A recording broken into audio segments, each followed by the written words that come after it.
And 2021 has been a stressful year for India in terms of geopolitics. China's aggression at the border did not stop. Pakistan's provocations continued unabated. The Taliban, as you saw, returned in Afghanistan. The army seized control in Myanmar. And India's ties with Sri Lanka remained patchy.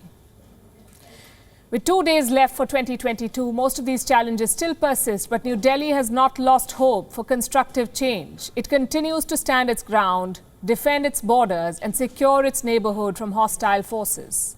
Case in point, a new deal that India and Sri Lanka are about to sign. It's a multi-million-dollar deal to jointly develop oil tank farms. This will be in the Trincomalee Harbour. For the record, this deal is not new.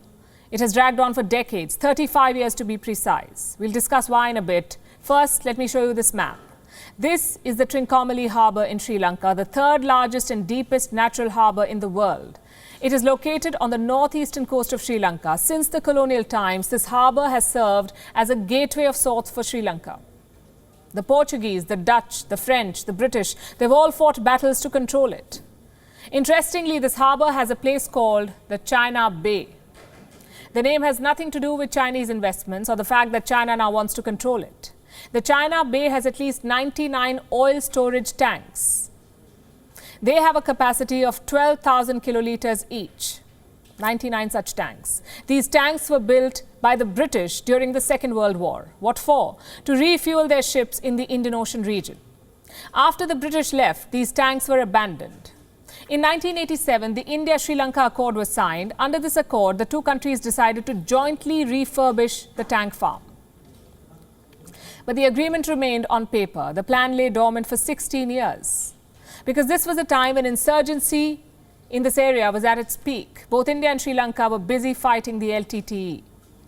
Then in 2003, another attempt was made to revive the deal. Sri Lanka leased these oil tanks to the Indian Oil Corporation, the IOC. India was also given a one-third share in Sri Lanka's state-run Ceylon Petroleum Corporation. But the deal could not see the light of day. Petroleum trade unions in Sri Lanka objected. They did not want a state asset to be leased out. So the deal was again put on the back burner, this time for 18 years. Then in February this year, Sri Lanka decided to scrap the deal. It said it would reacquire the oil tanks. Why? Because trade unions in Sri Lanka were still against India's participation. And this strained ties between New Delhi and Colombo. There were fears that Sri Lanka was planning to give the oil farm to China. This afternoon, Colombo denied all such reports. It said that the deal with India would be renewed. When? In about a month's time, says Sri Lanka. Allow me to quote a statement from their Energy Minister, Udaya Gammanpilla. This is what he says. We have been negotiating this for 16 months and we are now very close to finalizing the terms of the Trincomalee project with India. We hope to sign the agreement in a month. The minister also said that he has instructed the Ceylon Petroleum Corporation to set up a subsidiary company for this deal with India. It will be called the Trinco Petroleum Terminal Limited. Now, this is an interesting turn of events, to say the least. A 35-year-old deal is scrapped in the month of February this year, and within 10 months, it is renewed with fervour. What has changed in these 10 months?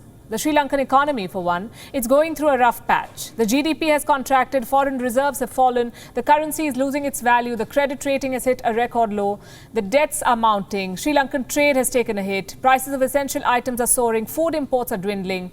The Sri Lankan government is in a fix. It is in urgent need of financial assistance. To make things worse, Sri Lanka's ties with its best friend China are at their worst. All thanks to a recent spat over fertilizers.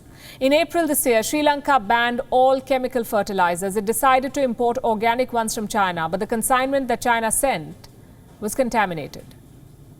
Contaminated fertilizers. So Sri Lanka rejected it and halted the entire deal. How do you think China responded? By blacklisting Sri Lanka's state-owned bank. Needless to say, there's tension between Colombo and Beijing since then, which is why Sri Lanka turned to India for help. The renewal of the Trincomalee deal is a message to China that Sri Lanka has other friends and other options. Has the message reached Beijing? Yes, it has. Next week, China's Foreign Minister Wang Yi is planning to visit Sri Lanka.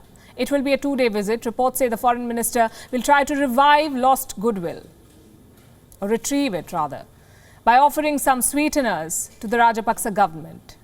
He is hoping the sweeteners are not contaminated. WION is now available in your country. Download the app now and get all the news on the move.